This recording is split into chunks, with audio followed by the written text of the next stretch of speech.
Check, please.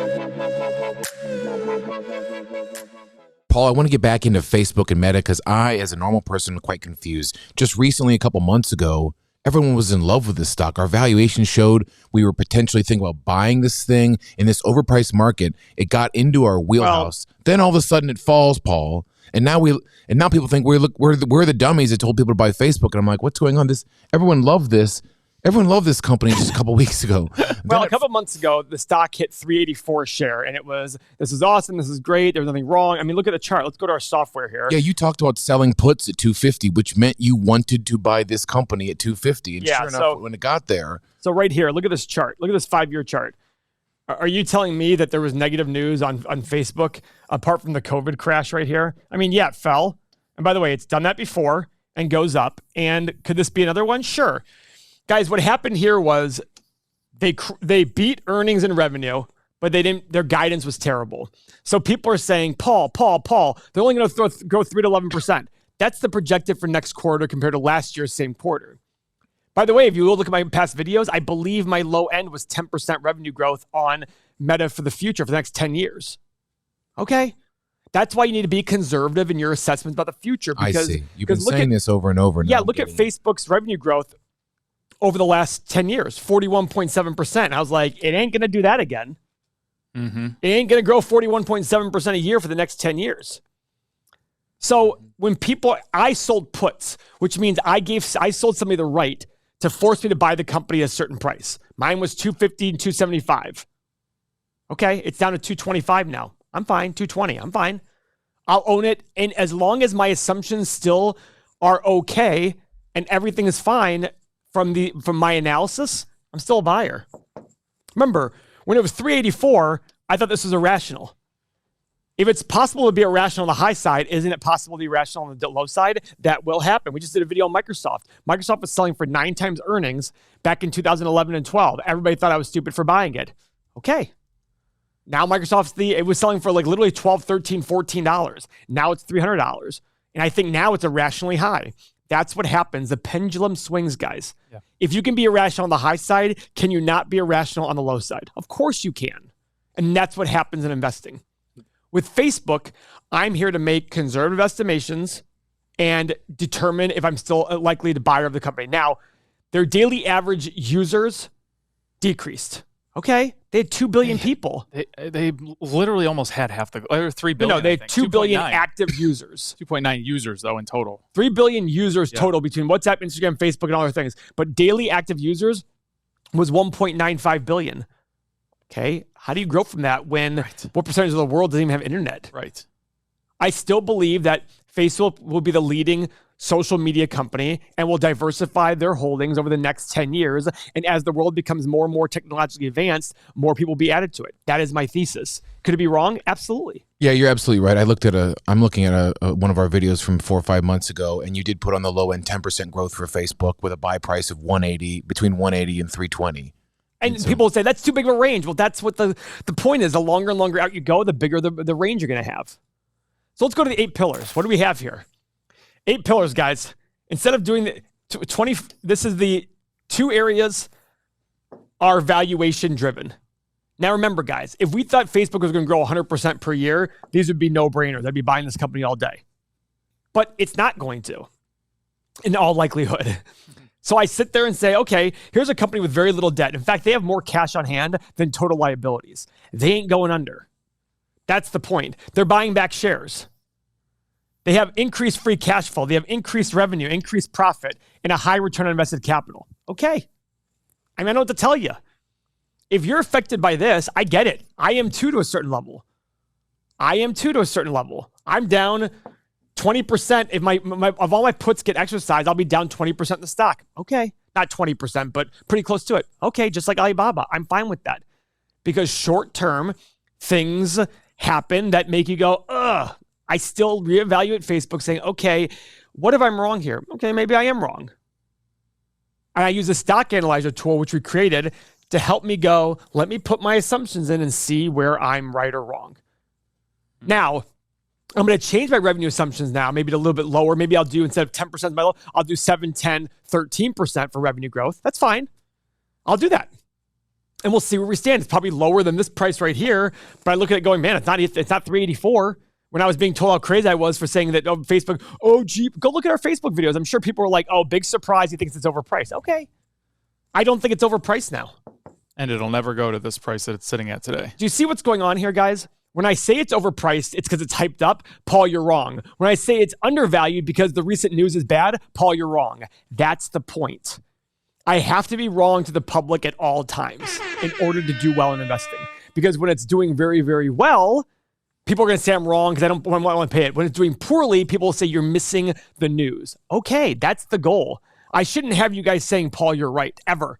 The masses need to say Paul is wrong, but then wake up 10 years later going, wait, Paul said buy Alibaba at 150. Paul said buy Facebook at 250. And now they're at some huge number. Oh man, Paul was right. That's why when people write me messages and say, Paul, you were right on this one, I'm like, no. 3 months, 6 months, 9 months, a year, that doesn't make me right. 3 years, 6 years, 9 years, 12 years, that's what makes me right. The longer and longer it is, the better. That's what we're trying to accomplish here. I need to hear people say, you're wrong here too. Great. And then when it goes to 150, see, Paul, you were wrong. Great. Fine.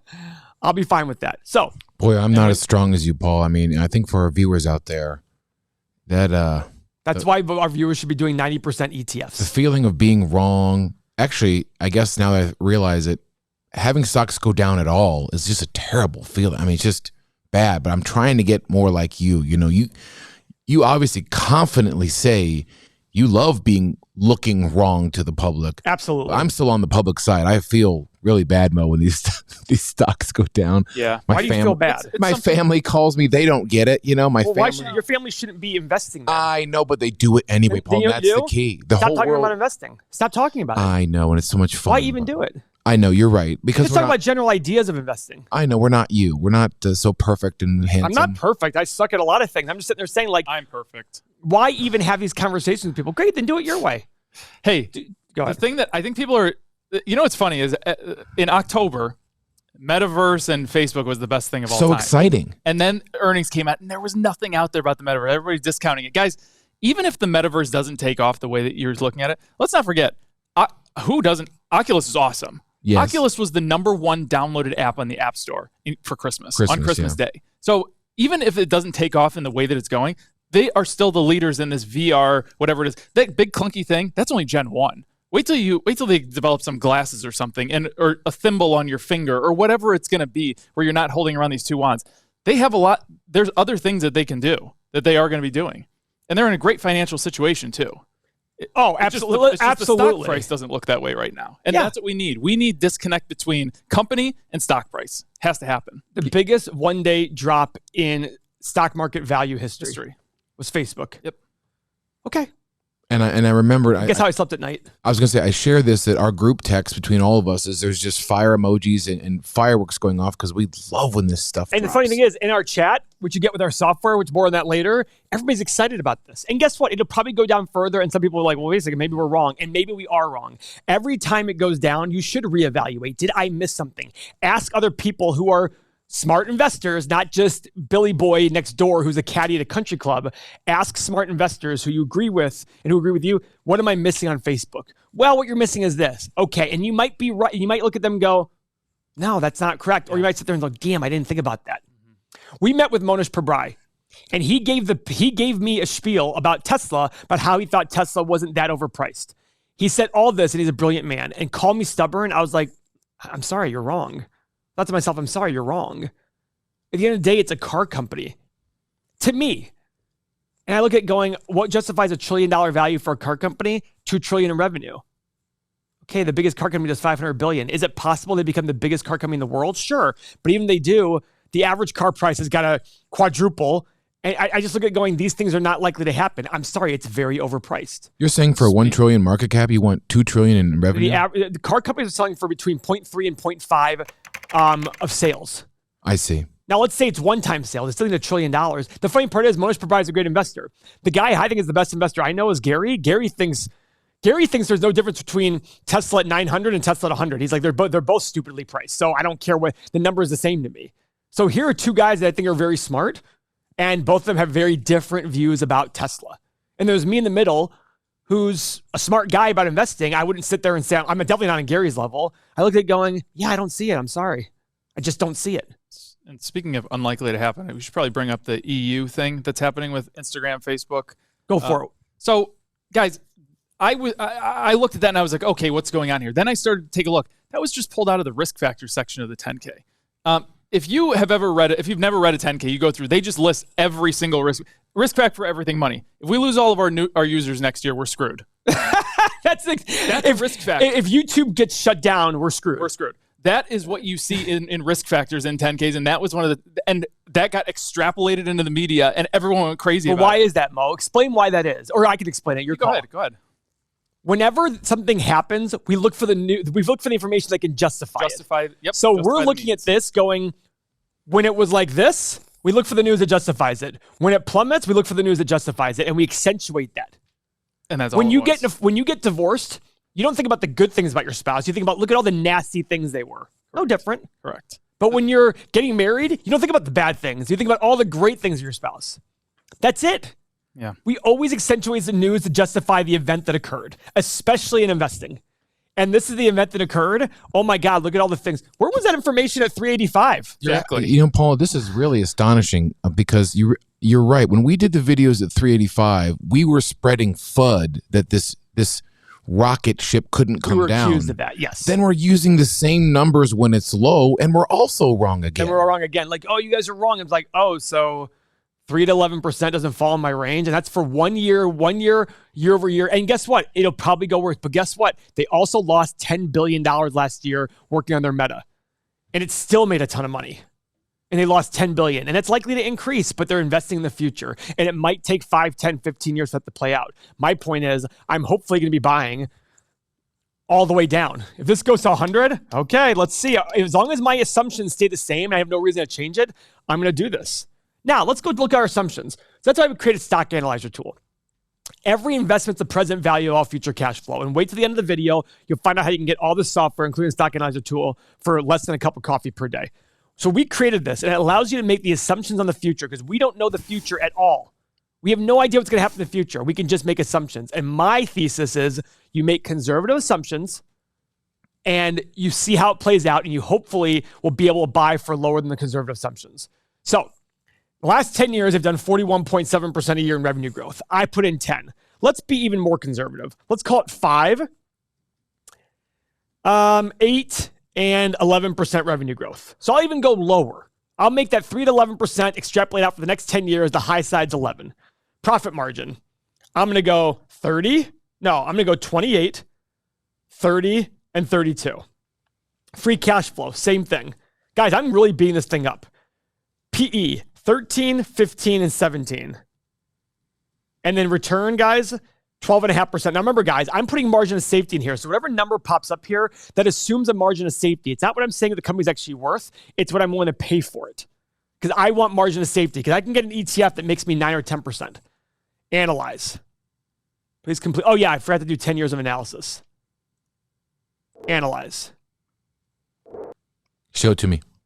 The low number is 160. The high number is 325. The middle number is 226. If I buy at 226, assuming the middle numbers happen, I'll get a 12. Buy it right now, you're going to get a 12.5% return for the next 10 years, assuming they get 8% revenue growth.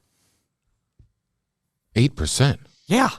They did 40% a year for the last 10 years, and you guys thought I was crazy for putting 10% in before. Fine, I'll go lower.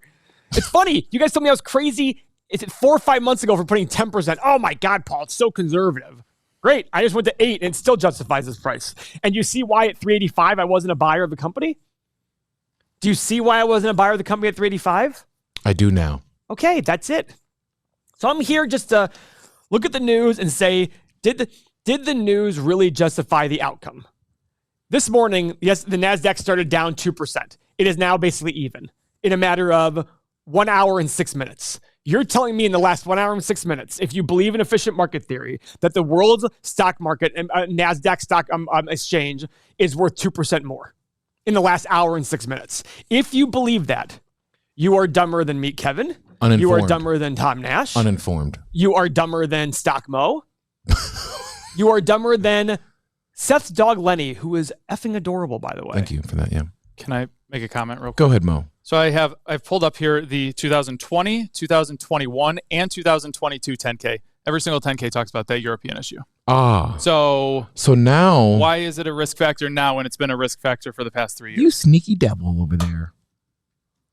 As Michael Scott says, think with your head. Paul, I'm looking at Dataramba. This is some of the top big investors. Lots of sells in the last 6 months. Now, really?